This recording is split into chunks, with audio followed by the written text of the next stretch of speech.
how to fix FaceTime not working on iPhone. So here's what you want to do. I'm going to show you a few things that you can do.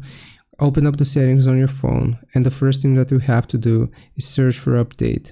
Here, click on software update, and if you see any updates for your iOS version, you want to install them now. After you have installed the updates or you are up to date, you will then search for FaceTime. Here, you want to open up the first option that pops up, and we'll just uncheck FaceTime here.